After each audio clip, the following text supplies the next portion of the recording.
On va juste rappeler, en vérité, ce sur quoi on était resté la fois dernière, puisque nous commençons aujourd'hui le Pérec Membet. Enfin, on a terminé le chapitre 41 qui était un long et important chapitre 42 qui est non moins long et non moins important. Donc, qu'avait-on dit? On nous avait expliqué, le Moazaken nous avait expliqué l'importance de Hava Veira. Alors, je rappelle bien sûr ce qu'on s'était dit, c'est que, mais très brièvement, on ne va pas tout reprendre, mais sans Hava Veira, toutes nos mitzvot restent bloquées en bas. Alors, bien sûr, après la halacha, il faut continuer à accomplir les mitzvot, il faut étudier la Torah. Bien entendu, tout ça est vrai. Mais le but des mitzvot, le but de tout ce que l'on fait ici-bas, c'est que ça monte en haut. Qu'est-ce que ça veut dire que ça monte en haut?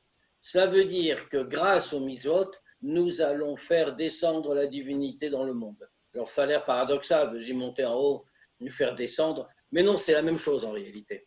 Pourquoi? Parce que sinon, on ne comprend pas. Les mitzvot et la Torah, c'est déjà haut en soi. Donc, dans ce cas-là, qu'est-ce que ça signifie les faire monter?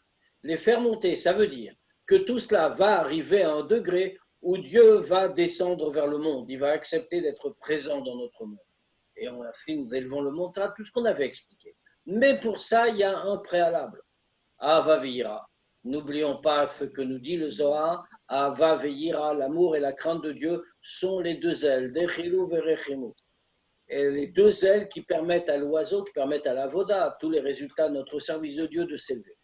Sans elles, l'oiseau ne peut pas voler. C'est la même chose. Donc, Ava veira, ou pour reprendre la formulation en araméen, Dechilu verechimu, qui veut dire d'ailleurs Yira et Ava dans ce cas, mais c'est pareil. Dechilu verechimu, tout cela est absolument indispensable. Ah, mais comment peut-on? C'est grande chose qu'on est en train de nous demander. Est-ce que c'est vraiment notre niveau? Oui. Pourquoi? Parce qu'il y a plusieurs degrés de d'Avaveira. Il y a l'amour et la crainte sikhlim, intellectuel, produit par notre méditation. Ça, c'est difficile, évidemment. Il faut tout créer à partir de la méditation. C'est la voie royale. C'est ce qui nous est demandé.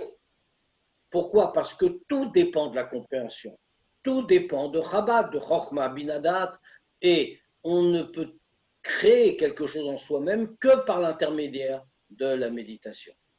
Mais bien sûr, il faut pour être capable de cet effort. Alors il y a une deuxième chose, il y a Dechilu verechimu tivim, l'amour et la crainte naturelle. Ces sentiments naturels que nos ancêtres, Abraham, Yitzhak et Yaakov, ont implantés dans notre cœur. Donc, bien sûr, ça demande aussi un effort, mais l'effort est beaucoup moins important. Pourquoi?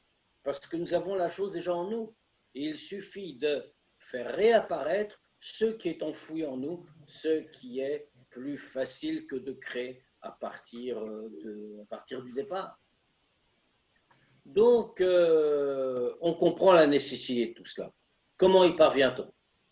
Bien, on y parvient dans tous les cas, justement, aussi par la réflexion. Et c'est ce que Moazaken nous a expliqué dans la partie qu'on voyait la semaine dernière. Il nous a dit comment il faut faire. Il nous a dit qu'il faut réfléchir devant qui on fait les mitzvot, pourquoi on étudie la Torah. Il y a bien sûr une kavana, une intention dans chaque mitzvah, mais il y a aussi une intention générale, celle de révéler Dieu. Et cette intention-là, il faut l'avoir avant chaque mitzvah. Comme on l'avait dit, il y a des communautés où on a l'habitude de dire Leshem Yechud Kocho Brecho Shrinte, que je fais cela pour unir Dieu et sa Shrina Beshem Kol Israël au nom de tout Israël. Dieu et la Shrina. Et la Shrina, c'est le degré spirituel qui est la source du monde, la source des mondes, la source de la création. Et donc, il s'agit d'unir Akadosh Baruch Hu et sa Shrina, source du monde. C'est le but des mitzvot. Et donc, il faut garder cela en tête. Et le Hanmoazaken mettait plus loin. Alors, nous ne disons pas le Leshem Yichud Kudsho, Bricho. Ça fait partie de nos minagim. Mais nous le disons une seule fois, dans la prière du matin avant Baor Shamar. Mais pourquoi? Parce qu'ainsi, nous nous en acquittons pour toutes les fois de la journée où nous devrions le dire. C'est-à-dire que nous devons le penser, nous devons avoir cette kavana avant chaque acte. Et le Hanmourazaken a même été plus loin. Il nous a dit, maintenant, il y a des mitzvot qui vont durer longtemps. Par exemple, nous sommes en train d'étudier la Torah. Imaginons que nous soyons des juifs exemplaires et que nous consacrions notre vie, notre journée en tout cas, à étudier la Torah. Alors que va-t-il se passer? Eh bien, nous dit-il, il faut s'arrêter. Il faut s'arrêter à chaque heure. Se remettre en tête que quand on étudie la Torah, c'est pareil. Les Shem, Yichud, Kudsho, Brichu, Shrintet. C'est pour. Il y a un but général d'unir Dieu et sa Shrina. Il est même précisé à chaque heure, parce que chaque heure correspond à un arrangement différent du nom de Dieu qui crée l'univers à ce moment-là. Donc il faut le reprendre sur soi. Et donc il faut avoir cela en tête. Il faut avoir cela en tête parce que ainsi nous avons ce qui est indispensable et ce qui est la base de tout notre lien avec Dieu, c'est-à-dire le Mesirut Nefesh. Nous donnons dans notre pratique, nous donnons dans notre étude, nous donnons dans nos mitzvot. Et c'est véritablement un Mesirut Nefesh. Et c'est cela qu'il faut remettre en valeur pour pouvoir avoir cette conception, cette kavana, justement, d'amour et de crainte de Dieu, à tous les degrés. Et comme on le voit dans les brachot du matin, comme l'Admorazaken a cité, tous les matins, la première bracha que nous disons, nous rappelons comment la Neshama est descendue dans ce monde. La Neshama Shnatatabi Teorahi, elle est pure, Ata Berata, tu l'as créée, monde de Bria, Ata Yetzarta, tu l'as façonné, monde de Yetzira, Ata Nefartabi, et tu l'as insufflé en moi, etc. Et puis on annonce, et tu vas me la retirer, le Eveatati de la Rzira, et après tu vas me la rendre. Et bien entendu, on avait relevé la question, pourquoi dire qu'elle va partir et après tu vas me la rendre? Mais justement parce que toute l'idée est là. Comme on dit à Dieu, elle va me quitter, et bien alors on est en train de lui dire, il y a un but dans tout ça.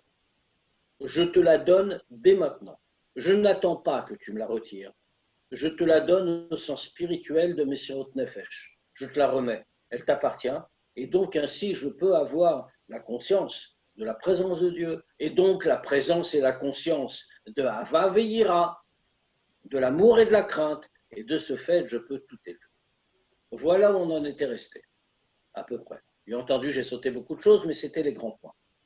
Le chapitre Membet nous donne la suite en réalité. De quoi nous parle-t-il? Eh bien maintenant, il va commencer par nous parler de Yira. Nous disons que l'essentiel, sans quoi on ne peut rien faire, c'est Yira et Hava, la crainte et l'amour de Dieu.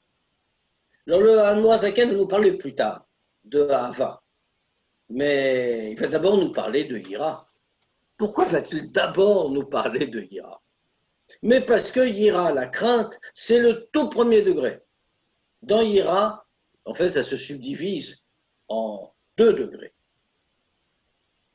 Yira Tata et Yira Ila, la crainte inférieure et la crainte supérieure. Le degré dont on va parler maintenant, c'est le tout premier. Celui auquel tout le monde normalement doit atteindre. Yira Tata, la crainte inférieure. Alors elle n'a d'inférieur que le nom, bien sûr. Elle est inférieure par rapport à la supérieure. Mais la Yira Ila, la crainte supérieure, est un immense degré spirituel, infini. C'est le plus haut en réalité. Et ici, quand on parle de Yira Tata, donc elle n'est Tata'a, comme je le disais, inférieure, que parce qu'on la compare à la supérieure. Mais en réalité, il faut qu'on l'atteigne. Il faut qu'on l'atteigne, on va nous dire comment. Mais elle est accessible à tous. Ça, c'est toute la différence. Yira Tata, si je voulais le définir en un mot, je dirais que ça correspond au degré de Bitoul, d'effacement de soi, de Mesirut Nefesh, qui nous permet littéralement de nous effacer devant Dieu et donc d'avoir une vraie crainte et d'accomplir chaque élément, chaque détail de sa volonté. C'est Yira Tata. Et ça, normalement, tout le monde doit y arriver. En tout cas, c'est dans la capacité de tout le monde. Hélas, très concrètement, on voit que ce n'est pas toujours le cas, parce que si c'était le cas, si on avait Yira Tata, eh bien, on n'enfreindrait jamais la volonté de Dieu, ni en parole, ni en pensée, ni en action. Donc, on va regarder ça plus en détail et dans le texte. Donc, Perek Membet. Veine. Bemash katuv leil, beinyan iratata, yuvanetev mash katuv bigmara. Avec tout ce qu'on vient d'expliquer sur Yiratata, ce premier degré de crainte, la crainte donc inférieure, nous allons bien comprendre ce qui est écrit dans la Gemara. Alors comme d'habitude, on sait que dans le Tanya, tout au long du Tanya, c'est la méthode du Admour Azaken. De ne pas juste citer l'aspect Pnimiut Torah, l'aspect sens profond de la Torah, mais de citer, d'y associer toutes les parties dévoilées de la Torah. Autrement dit, la Gemara. Et vous avez remarqué que régulièrement, à chaque fois qu'il y a une nouvelle idée qui est avancée, nous voyons immédiatement apparaître une référence à la Gemara. Ici, que nous dit la Gemara? Alors, c'est bien connu. Al Pasuk, à propos du Pasuk, Ve'ata Israël, c'est Moshe Rabbeinu qui parle. On est dans Dvarim. Donc, Moshe Rabbeinu s'adresse aux Juifs et dit Ve'ata Israël, et maintenant Israël. Ma avaye elokecha shoel mimach. Te demande Kim leira et avaye elokecha. Seulement de craindre Dieu, l'Éternel ton Dieu. Alors, ça paraît très simple.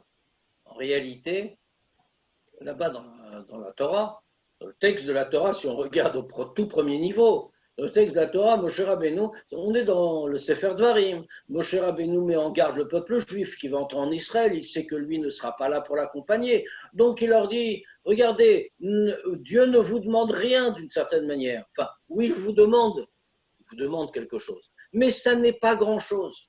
Ça a l'air d'être le sens premier de la phrase. Tout ce qu'il vous demande, c'est de le craindre. Alors faites-le et tout ira bien. Il y a là-dessus, alors la Gemara rapporte ce passage. Elle le rapporte pour autre chose en réalité. Dans le contexte de la Gemara, là-bas, on nous dit, c'est le fameux endroit où les Chachamim nous enseignent à Kol Bidei Shamayim, Chutz Meirat Shamayim. Tout est entre les mains de Dieu, sauf la crainte de Dieu. C'est la fameuse déclaration, entre autres, qui montre comment le judaïsme croit dans Prarovchit, dans le libre arbitre. Autrement dit, oui, tout est entre les mains de Dieu. Dieu est tout-puissant, il est omniprésent, il dirige tout. Ah, mais il n'y a pas de destin. Malgré tout, nous sommes libres. Si l'on peut dire, Dieu fait tout l'environnement, mais la crainte de Dieu, il ne la dirige pas. Autrement dit, les réactions de l'homme. Ce que va faire l'homme, c'est lui qui décide des personnes d'autres. Et donc ici, la Gemara nous dit, voilà, tout est entre les mains de Dieu, sauf la crainte de Dieu. Alors elle veut apporter une preuve. Comment sait-on que Dieu ne dirige pas aussi la crainte de Dieu? Et on doit le dire, parce qu'évidemment, ça pose un problème sur tout le judaïsme. Alors elle répond, voilà, il y a un pasouk. Il y a marqué, Moshe Rabbeinu dit aux Juifs, qu'est-ce que Dieu vous demande après tout? Simplement de le craindre. Donc on voit bien que la Yirat Shamaim, la crainte de Dieu, n'est pas prédestinée. Ce n'est pas Dieu qui décide qu'il aura ou non. C'est l'homme, puisque Moshe Rabbeinu doit le rappeler. Mais ça pose une autre question, de la Gemara toujours. Moshe Rabbeinu a l'air de dire, dans sa formulation, que finalement c'est très très simple tout ça, qu'il n'y a pas grand-chose à voir, puisque quoi? Faites tout ce qu'il vous demande. La Gemara demande, Atou yera milta zotar tehe. Comment? Est-ce que la crainte, c'est une petite chose? Moshe a l'air d'en parler comme s'il n'y avait rien. On ne vous demande rien, vous n'avez qu'à écouter. On vous demande que craindre Dieu. Donc c'est rien. Alors la Gemara demande, mais comment on peut dire ça? Est-ce qu'on va dire que la yira, la crainte, c'est une petite chose? Alors la Gemara, pour répondre à cette question, répond d'une façon qui va sembler étonnante. Oui, les gabé, Moshe, milta zutar tihi. Pour Moshe, c'est une petite chose.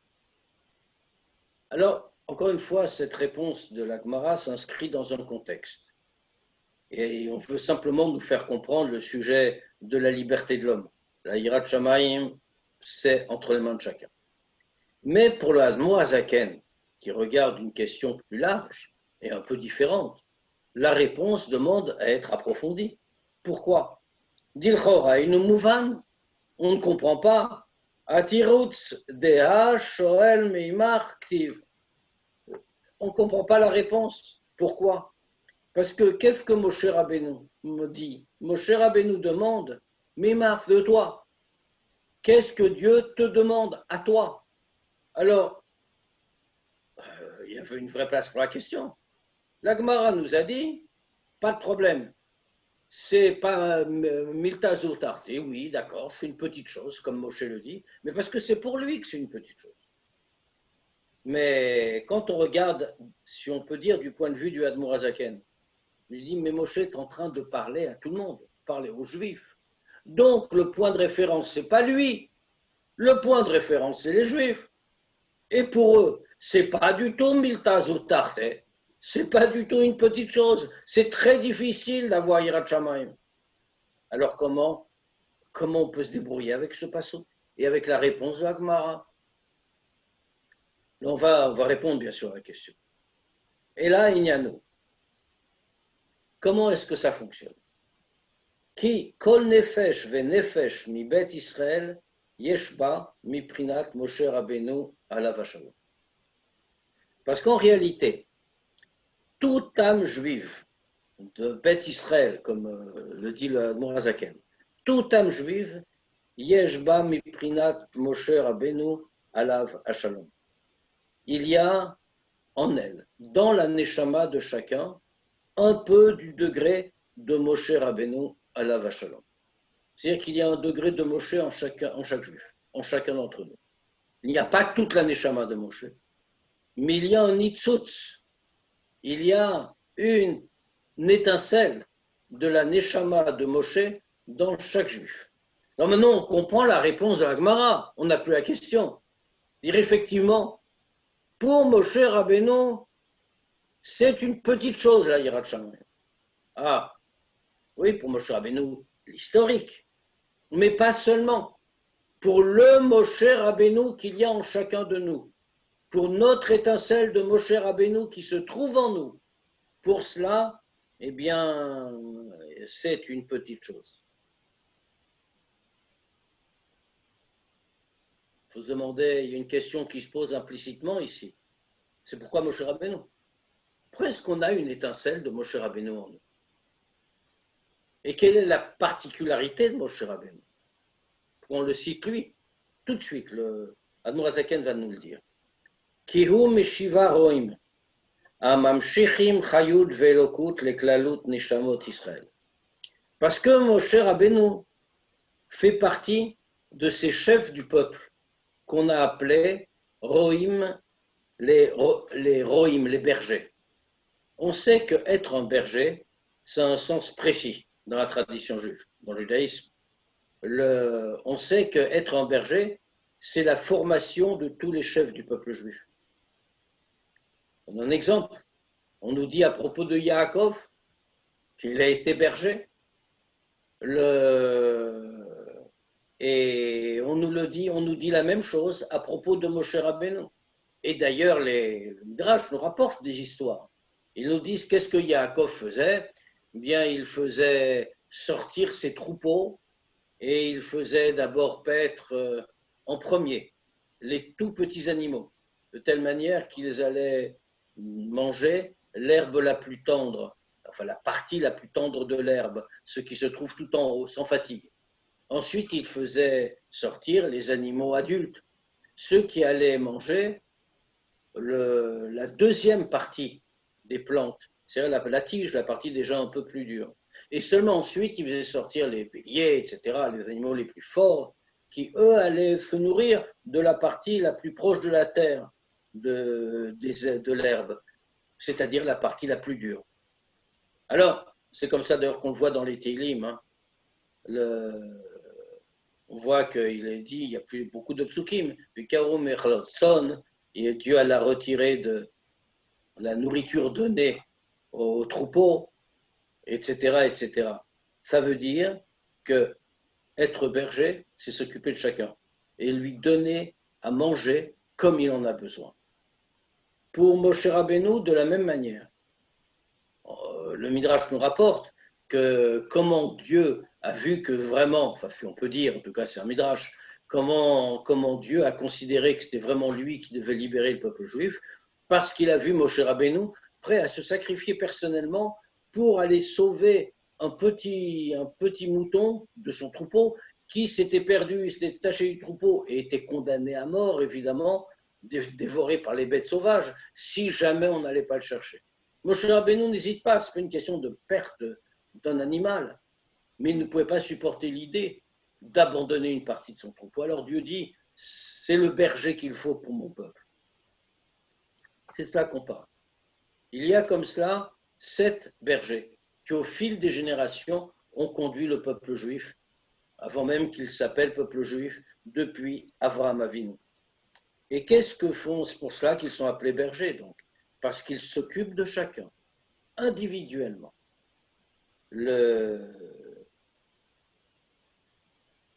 Et que font-ils? Amam Shichim Chayut Ve'elokut Leklalut Neshamot Israël.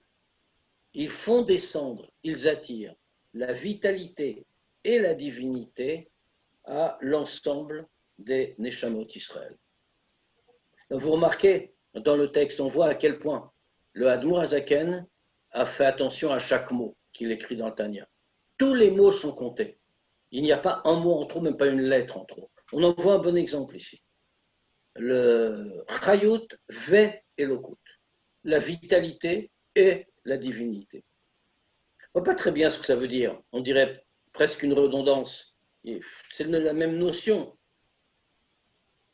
À tel point d'ailleurs que les Chassidim rapportent que ici, le Admour Hazaken s'est arrêté pendant plusieurs semaines, plusieurs mois, je ne sais plus, et a hésité. Devait-il écrire Chayut Elokut sans le Vav ou Chayut Ve Elokut? En réalité, s'il n'avait pas écrit le Vav, on aurait lu que les 7 bergers en question font descendre Chayut Elokut, c'est-à-dire la vitalité donnée par Dieu, la vitalité divine, à l'enfant des Neshamot Israël. Et ça nous aurait suffi, parce que c'est à peu près ça que ça veut dire. Sauf qu'au bout de sa réflexion, qui a duré un très longtemps, comme je dis, ce n'était pas une affaire d'heures, une affaire de semaines, voire de mois, l'Admour Hazaken a fini par écrire Ve Elokut, pour séparer les deux, la vitalité et la divinité. Parce que qu'est-ce que c'est que la vitalité? La vitalité, ça recouvre l'ensemble des midot, l'ensemble des émotions, avec cela que l'homme vit, fait descendre toutes les midot, du niveau spirituel jusqu'en nous, et ce qui nous permet de vivre. Alors qu'est-ce que c'est Elokut? La divinité. Elokut, c'est la compréhension. Ça nous fait défendre toutes les qualités intellectuelles qu'il faut que nous développions pour nous attacher vraiment avec Dieu. Et ça, c'est pour toutes les âmes juives. Et comme on va le dire, il n'y a pas de différence entre les âmes juives. Il n'y a pas, ou plutôt, je m'exprime mal, il y a des différences de degrés. Il y a des neshamot qui viennent de plus haut, d'autres qui viennent de plus bas, même si essentiellement, il n'y a pas de différence au sens profond. Malgré tout, il y a des neshamot de différents degrés, comme l'a déjà expliqué le Tanya. Mais cette vitalité, cette divinité que Moshe Rabbeinu fait descendre, que les bergers, de manière générale, de génération en génération font descendre, c'est de tout cela, ils le font descendre de la même manière pour tous. Shlachen, Nikraim Besham Roim, des bergers, ou Moshe Rabbeinu, ou Klalut Kulam. Et Moshe Rabbeinu les englobe tous. Il est la généralité de tous les autres bergers. Autrement dit, Admour Hazaken ici nous dit que Moshe Rabbeinu est différent des autres. N'est pas au même degré, ce n'est pas seulement un des Shivaroim, ce n'est pas seulement un des 7 bergers. Il est la généralité, la globalité de tous les bergers. Pourquoi? Parce qu'en réalité, on va le comprendre, on ne va pas le dire très clairement, mais on va le comprendre dans les quelques lignes qui viennent. Chaque berger d'Israël a apporté quelque chose. Prenons un exemple très simple. Les 3 premiers, comme chacun le comprend, c'était Avraham, Yitzhak et Yaakov. Qu'est-ce qu'apportent Avraham, Yitzhak et Yaakov? Ils apportent Avraham, le Chesed, Yitzhak, la Gvura, Yaakov, Tiferet, la combinaison des deux précédents.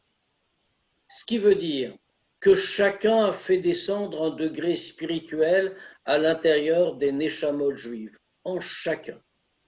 Mais ce degré spirituel qu'il a fait descendre en chacun, c'était uniquement un point, une des midotes.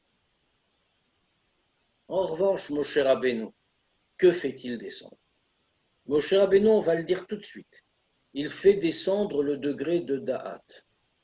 Qu'est-ce que c'est que le degré de Da'at? Le degré de Da'at, c'est le degré de la connaissance.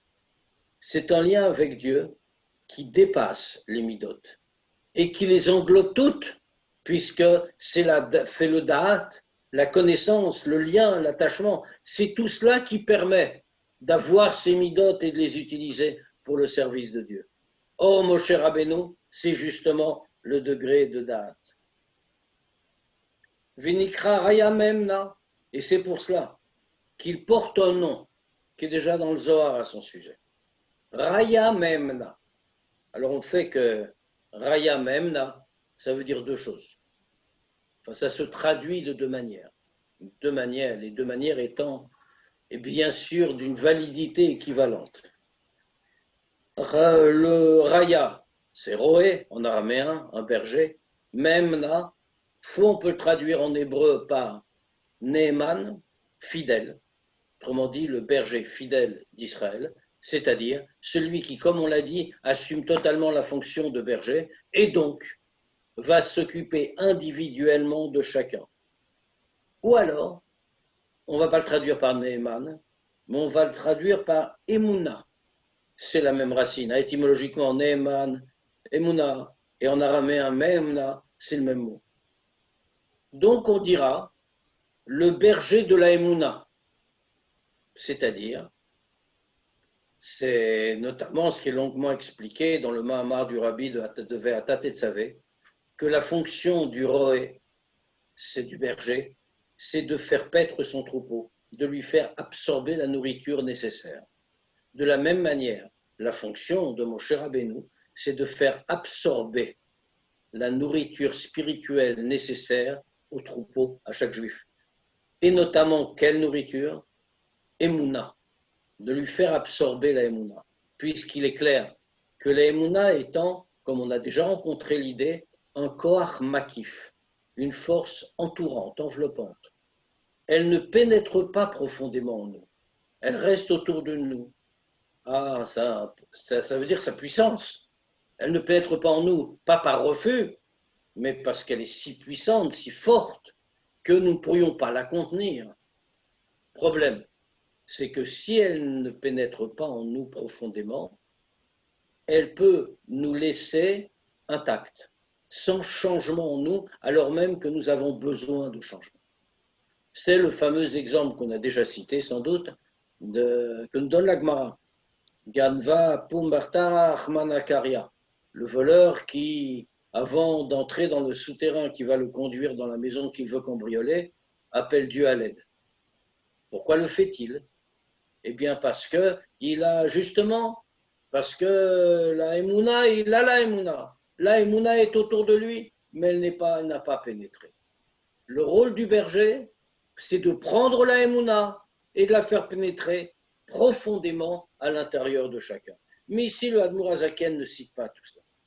Ici, le Admour Hazaken se contente de nous parler du Raya Memna et de sa fonction essentielle, c'est-à-dire donner, comme on a dit, Chayut, la vitalité, toutes les midotes, et Elokut, c'est-à-dire le Da'at, la connaissance, de le mettre dans l'âme de chacun. Ça veut dire, et ça englobe tout le reste. Pourquoi? Daïnu. Shemam Shir Prinat Adat, les Klalot Israël. C'est-à-dire que c'est ça la grande puissance de Moshe Rabbeinu et le rôle indispensable qu'il assume et infini, c'est de donner le degré de date à l'ensemble d'Israël. Degré de date. De quoi parle-t-on quand on parle des midotes, quand on parle de date?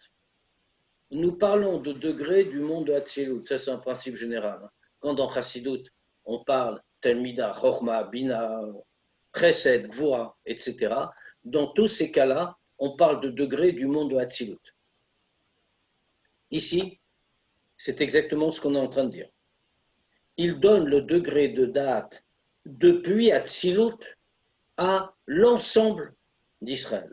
L'Edet Avaye, Kol Chad, Kefi Asagat Nishmato, Veshorsha le Maala, Veyenikat Mishoresh Nishmat Moshe Rabbeinu, Alav Shalom. Et ainsi, il va donner le date. Donner le date de Hatzilut. Qu'est-ce que ça veut dire? Il va le donner à chacun pour que chacun l'aide à travailler, pour que chacun connaisse Dieu. Chacun qui est fait à Sagat Nishmato, chacun selon la compréhension, la capacité de compréhension, je veux dire, de son âme, Veshorcha Lemala, et sa source en haut, Veyinikata Mishoresh Nishmat Moshe Rabbeinu Alav Shalom, et combien elle peut prendre, comment elle peut prendre de la source de l'âme de Moshe Rabbeinu Alav Shalom. Donc c'est l'idée qu'on avait rencontrée tout à l'heure. C'est-à-dire qu'en vérité, il y a une grande différence entre les degrés de Neshamot. Alors je ne parle pas des plus hautes Neshamot. On parle de Neshamot de Hatzilut. Nos Neshamot, de gens simples comme nous, ne viennent pas de Hatzilut. Le Neshama de Moshe Rabbeinu vient de Hatzilut. Maintenant, même dans les Neshamot qui viennent de degrés plus bas, Neshamot de Bria, ou des Neshamot de Yetzira, il y a aussi une infinité de degrés entre les Neshamot. Et donc chacun va comprendre selon la source de sa Neshama, selon le degré d'où il vient haut, sachant qu'il n'y a pas de problème. Ce qu'on lui demande, ce n'est pas de comprendre énormément. Ce qu'on lui demande, c'est de comprendre comme il doit lui comprendre. Et c'est le fameux mot de Rabbi Zusiel Manipoli, qui a dit un jour que quand je vais partir dans l'autre monde, on ne me demandera pas pourquoi je n'ai pas été Abraham, pourquoi je n'ai pas été Yitzhak, ou pourquoi je n'ai pas été Yaakov. On me demandera pourquoi je n'ai pas été Zousia. C'est-à-dire que ce qu'on demande à chacun, c'est d'utiliser le potentiel que Dieu lui a donné dans la plus large mesure possible. Mais on ne lui demande pas davantage. Et ici, selon le degré de la Neshama, alors il va pouvoir atteindre une compréhension. Et tout cela viendra de l'Edet Avaye. Il faut s'interroger sur cette notion. C'est une notion qu'on répète souvent dans Chassidut. L'Edet Avaye, connaître Dieu. Comme il est dit, Da et Eloké Avicha, connais le Dieu de ton père. En vérité, c'est Yaakov qui dit ça. Da et Eloké Avicha, connais le Dieu de ton père. Mais Yaakov Avinu. Maintenant, qu'il parle de Eloké Avicha pour parler de Dieu, ça ne choque pas tellement. Pourquoi est-ce que ça ne choque pas? Bon, on sait très bien que les Avot ont appelé souvent Dieu par un titre de ce type-là. Eloké Avi, par exemple, le Dieu de mon père, etc. Mais pourquoi ici indiquer Eloké Avicha?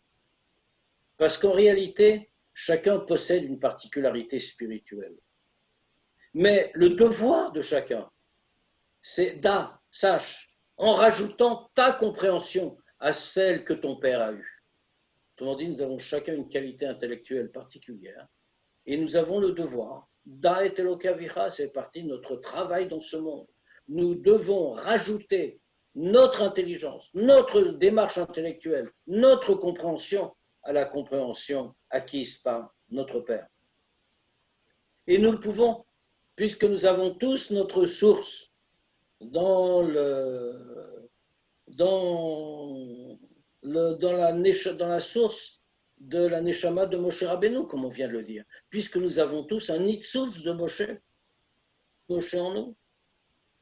Or, cette Neshama de Moshe Rabbeinu, elle est Hamushreshet Bedaat Ha'elyon.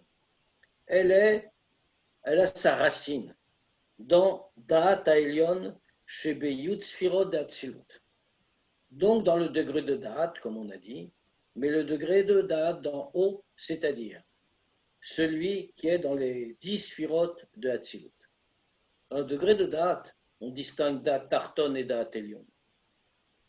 Date inférieure, date supérieure. Date tarton, la date fait le degré de date tel que nous le percevons en bas. Mais il y a un degré de date Elion, tel que Dieu perçoit le date, si on peut dire. Et à ce degré-là est dans les 10 sphirotes de Hatzilut. Qu'est-ce que c'est? Pourquoi précise-t-on les 10 sphirotes de Hatzilut? Parce que les 10 sphirotes de Hatzilut sont unis avec leur créateur Baruch Hu. Sheu Vedato Echad Veu Amada Chulu. Or lui et son date, comme nous l'explique Rambam, lui et son date sont une seule chose. Comme nous dit le Rambam, Veu Amada, il est la science, il est le savant, il est l'objet de la connaissance. Ça veut dire que quand on parle du date Elion, on parle d'un degré qui est totalement uni avec Dieu. Or nous, au travers de Moshe Rabbeinu, bien c'est ce que nous avons. Nous avons cela en nous. Nous comprenons ici le rôle essentiel de Moshe Rabbeinu. Moshe Rabbeinu joue ce rôle-là. Il est pour nous celui qui va tout nous donner. Va donner la chayut, la elokut et le date qui nous permet de servir Dieu. Et c'est pour ça qu'il est Raya même. Et c'est pour ça que nous transmettons tout cela. On va nous expliquer que c'est ainsi que nous aurons Yiratata, nous aurons cette capacité de bitoul. Pourquoi? Mais parce qu'une fois qu'on a date, dans le degré de date Elion, comme on a dit, c'est-à-dire dans Hatzilut, alors on comprend qu'on n'existe pas. On comprend que seul Dieu existe. Et donc on a cette capacité de Mesot Nefesh, de bitoul absolu, impliqué par Yiratata. C'est-à-dire que nous nous abandonnons et nous laissons Dieu faire. Alors maintenant, on est en train de parler de Moshe Rabbeinu. Moshe Rabbeinu, ça fait à peu près 3500 ans qu'il a quitté ce monde. Et donc, on peut s'interroger. Mais après Moshe Rabbeinu, on vient nous dire, c'est Moshe Rabbeinu, on a une étincelle de lui, il nous donne date. Mais qu'est-ce qui se passe dans les générations suivantes? Alors ici, la Noazaken vient nous dire, Ve'odzot, encore une autre chose. Yoter alken bechol dor vador. Plus que cela, dans chaque génération, Yordin nitzutzin menishmat Moshe Rabbeinu alav shalom, umitlavshim beguf venefesh shel chachmei ador ene haeda. Dans chaque génération, descendent des étincelles de la neshama de Moshe Rabbeinu alav shalom, et elles s'habillent dans le corps et l'âme des chachmei ador ene haeda, des chachamim de la génération qui sont appelés les yeux de la communauté. De qui parle-t-on? Alors, on parle d'un très haut niveau, on parle d'un niveau comme on voit au pluriel, c'est Chachmei Ador, les sages de la génération. Autrement dit, Dieu dans chaque génération met effectivement des sages qui sont chargés de guider la communauté. Ils ont en eux un nitzutz, ils ont ces étincelles-là de Moshe Rabbeinu qui leur permettent d'assumer ce rôle. Pourquoi?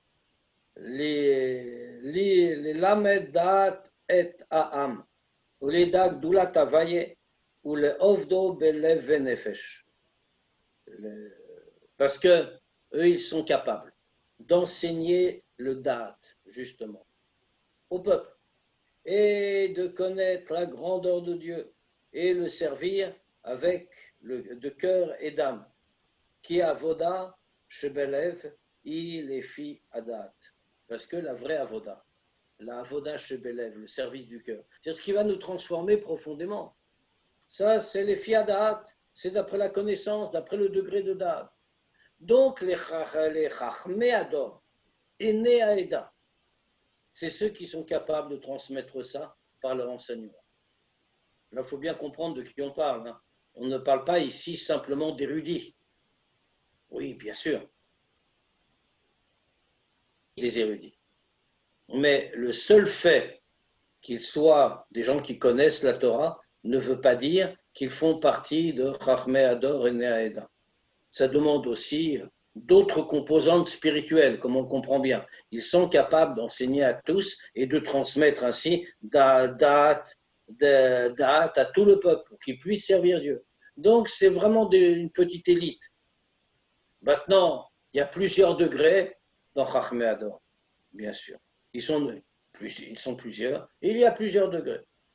Maintenant, il faut comprendre aussi qu'on ne parle pas non plus ici d'un rabbi. Pourquoi? Parce que comme il est écrit par ailleurs, que Itpash dans le Zohar, que Itpash Tuta de Moshe Bechol Dara Vedara, il y a une extension de Moshe dans chaque génération. Et vous remarquez que là, le Zohar ne nous parle pas de Chachmei Hador, au pluriel. Il dit Itpash Tuta. Il y a une extension. Ce n'est pas contradictoire, bien sûr. Il y a Chachmei Hador qui ont reçu de Dieu une mission, qu'ils doivent accomplir, d'enseigner, de donner date au peuple, etc., avec tout ce qu'on vient de dire.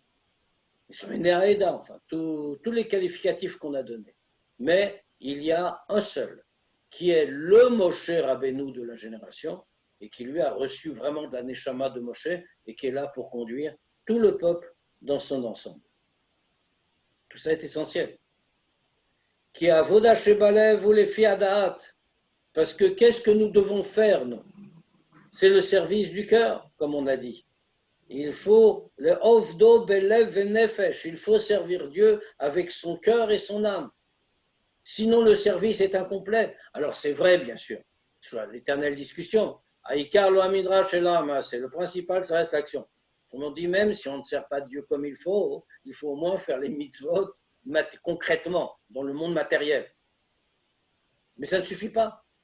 Faire les mitzvot concrètement, sans se soucier de la voda, milev venefesh, fait des mitzvot incomplètes. Donc nous devons avoir justement ce service milev venefesh. Mais pour travailler dans le cœur, c'est autre chose, c'est compliqué. Et ça, c'est d'après Da'at.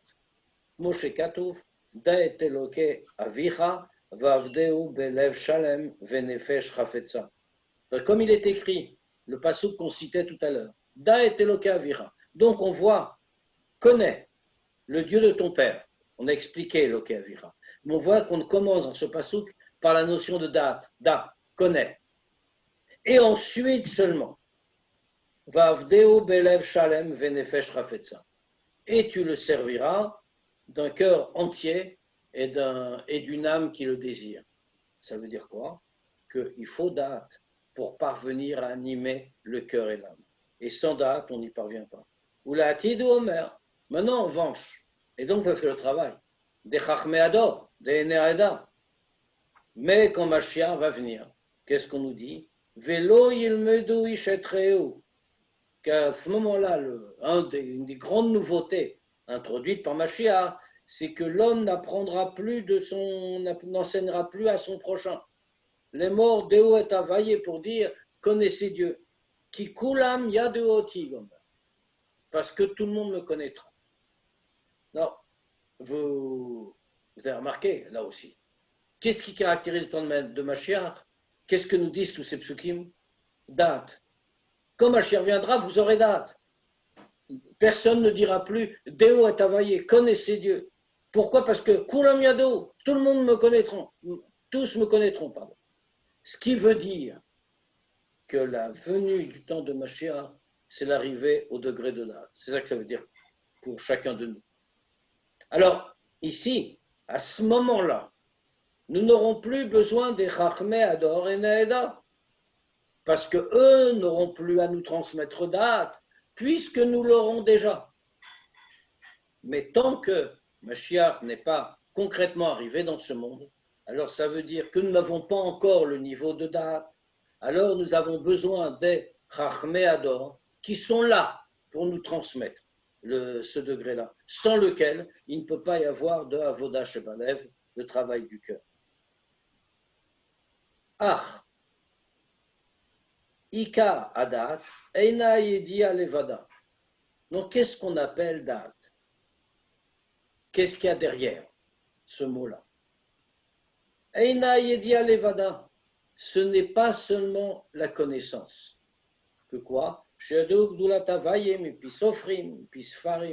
que quelqu'un va connaître. Qu'est-ce qu'on va connaître? La grandeur de Dieu, qui ont écrit, par les gens saints, bien sûr, de Sfarim, etc. Et là, Ika ou la Mikdato. Comment fait-on pour réveiller le degré de Da'at en nous, pour acquérir en nous-mêmes? Ce n'est pas seulement la connaissance. On le sait très bien. Malheureusement, la connaissance n'entraîne pas un changement automatique. La connaissance peut rester une connaissance sèche, comme les Havdil, la connaissance de n'importe quelle science ou de n'importe quel autre domaine de compréhension. Alors, qu'est-ce que c'est Da'at? N'oublions pas que le Da'at, c'est un sens très précis, qui a déjà été donné dans le Tanya au début. L'Admor Hazaken a voulu nous donner un exemple du mot Da'at. Et il nous a dit, il est écrit, Ve Adam yada et Chava. Et Adam connut Chava.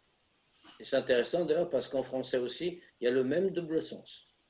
Le connu ici veut dire qu'en tant que mari et femme, ils se sont unis, ils sont devenus une seule chose. Le degré de Da'at n'est pas simplement la connaissance, parce qu'on peut connaître et que l'idée reste extérieure à nous. L'idée de Da'at, c'est que ça pénètre en nous et s'unisse à nous de façon indissociable. Ça, c'est Da'at. Aïkarou le amik da'ato, c'est pour ça que Da'at, ça veut dire le principal de la définition de Da'at, c'est d'approfondir son Da'at, justement sa connaissance, Bigdoulat Havaye, dans la grandeur de Dieu, Velitkoa Marshavto, Bavaye, Bechozek, Veometz Alev, Veamoach. Et c'est là qu'on voit apparaître cette notion de lien indissoluble. Litkoa Marshavto, et fixer sa pensée dans Dieu, avec force et puissance, puissance du cœur et du cerveau. Achete Marshavto, Mekusheret, Bavaye, Bekesher, Amitz, Vechazak.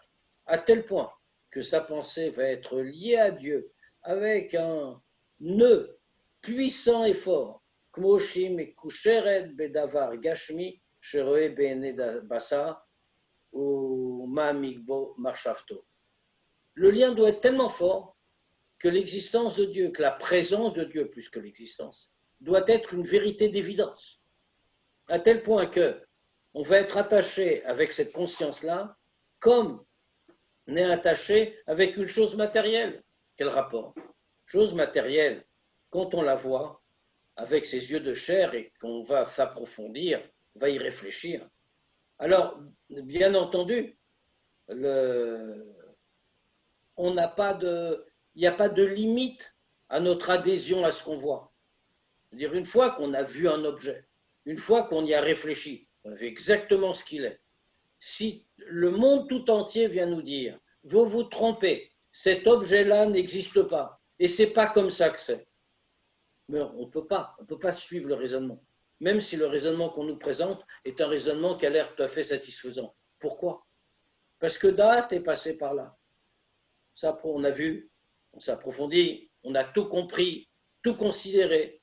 Et donc, il est clair que rien d'autre que l'existence de cet objet est attachée avec notre esprit de manière parfaite.